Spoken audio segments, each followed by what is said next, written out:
Let's see this question.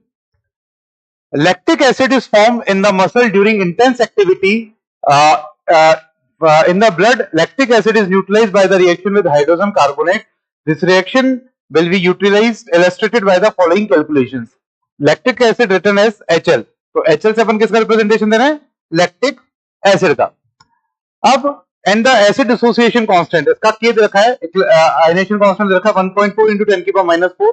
The acid dissociation constant of carbonic acid भी दे रखा है, उसका K1 दे रखा है, क्योंकि कार्बोनिक एसिड एक डाइप्रोटिक एसिड होता है. K1 दे दिया, K2 दे दिया.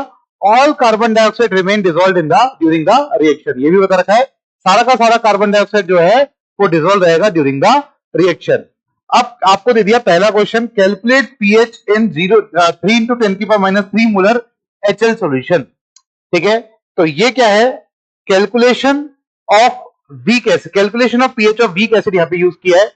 Calculation of pH of weak acid, weak acid की पीएच कैलकुलेशन अपने को करनी है. अब देखो इसमें क्या है, HL. तो HL जो होता है ये लैक्टिक एसिड है, आयनाइज कैसे होगा? H++ L- में. ठीक है, अब यहां पे इसका K दे रखा है आयनेशन, इसका K कितना दे रखा है? 1.4 into 10 की पावर -4. इसका K मुझे दे रखा है, दैट इज 1.4 into 10 की पावर -4. ठीक है, ये अपने को दे दिया. और इसकी कॉन्सेंट्रेशन कितनी दे रखी है? C दे रखा है 3 into 10 की पावर -3. तो मान लेता हूं C है. तो देखो T = 0 पे कॉन्सेंट्रेशन कितनी है? C. T = T इक्विलिब्रियम पे कितना होगा? C - C alpha, C alpha और C अल्फा. तो यहां पे जो K होगा, K कितना होगा? K होगा that is equal to H+ ion की कॉन्सेंट्रेशन, L- आयन की कॉन्सेंट्रेशन अपॉन HL आयन की कॉन्सेंट्रेशन. ठीक है, यही आएगा. अब यहां पे H+ की कॉन्सेंट्रेशन कितनी है? C alpha, C alpha, C1 - alpha. तो यहां से कितना हो जाएगा? C alpha square upon 1 - alpha. ठीक है, अब देखो मैं एक काम करता हूं, पहले तो अल्फा को नेग्लेक्ट कर देता हूं. तो मैं मान लेता हूं लेट से 1 - अल्फा इक्वल टू 1. ये कब होगा? जब अल्फा 0.1 से छोटा होगा. ठीक है, मैंने 1 - अल्फा को कितना मान लिया? 1. तो लेट 1 - अल्फा इक्वल टू 1. तो अल्फा कितना होना चाहिए? Alpha should be less than 0.1. तो देखो C alpha square that is equal to K. तो C के अल्फा स्क्वायर कितना जाएगा? K कितना है? 1.4 into 10 की पावर -4 डिवाइडेड बाय C कितना है? 3 into 10 की पावर -3, 10 की पावर -3 का रूट. तो जब आप इसको देखोगे तो ये आएगा 1.4 डिवाइडेड बाय 3 into 10 की पावर -1 का root, which is greater than 0.1. ठीक है, ये क्या है? 0.1 से बड़ा है. इसका मतलब 1 - alpha is not equal to 1. ये 1 के बराबर नहीं होगा. समझ में आ गया ना? ये जो वैल्यू आएगी ये अपनी 0.1 से बड़ी आएगी. 0.1 से बड़ी आएगी, इसका मतलब अपन इसको नेग्लेक्ट नहीं कर सकते. नेग्लेक्ट नहीं कर सकते तो क्या करेंगे? क्वाड्रेटिक सॉल्व करेंगे. तो चलो चेक करते हैं. C alpha square upon 1 - alpha, C alpha square upon 1 - alpha that is equal to K. तो यहां से कितना आएगा? C alpha square that is equal to Ka minus Ka alpha. तो एक काम करता हूं, इसको इधर ले आता हूं. तो C alpha square minus Ka plus Ka alpha minus Ka equal to 0 है ना. अब C से डिवाइड कर देता हूं तो क्या आएगा? Alpha square plus Ka by C into alpha minus Ka by C equal to 0.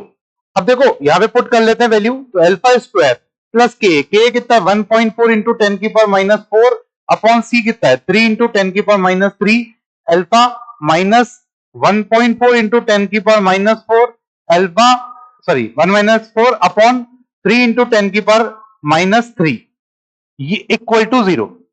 अब देखो हम क्या करेंगे, यहां पे x square plus b x plus c इस टाइप की इक्वेशन आ गई. तो इसको क्या करूंगा? यहां पे एक काम करते हैं, धाराचार फॉर्मूला लगाएंगे. तो धाराचार फॉर्मूला क्या होता है?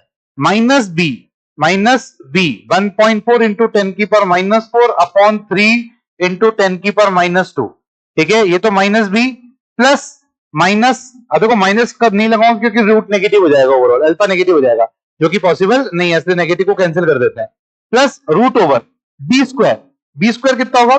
1.4 इंटू 10 की पावर -4 अपॉन 3 इंटू 10 की पावर -2 का स्क्वायर माइनस 4 ए कितना है? 1 इंटू सी कितना है? 1.4 इंटू 10 की पावर -4 अपॉन 3 इंटू 10 की power -3 minus upon 2a, 2 into a कितना है 1।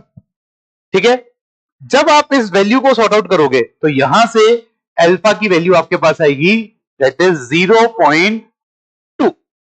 ठीक है, जब इसको सॉर्ट आउट करोगे तो अल्फा की वैल्यू कितनी देगी 0.2।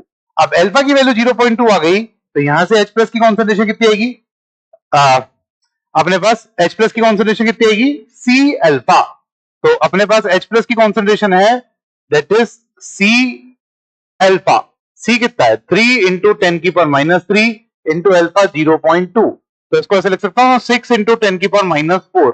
तो पीएच कितना होगा, पीएच होगा minus log of H plus ion concentration that is equal to minus log of 6 into 10 की पावर -4। तो इसको लिख सकता हूं 4 माइनस लॉग 6। ठीक है, तो 4 माइनस लॉग 6 होता है 0.4771 के आसपास। ठीक है, 0.77। तो यहां से कितना जाएगा दैट इज 3.23 के आसपास आपका लमसम पीएच आ जाएगा। ठीक है, तो पीएच की वैल्यू कितनी जाएगी 3.23 3.22 के आसपास पहुंचेगा। ठीक है, तो ये अपना क्वेश्चन हो गया, क्वेश्चन नंबर जो भी था।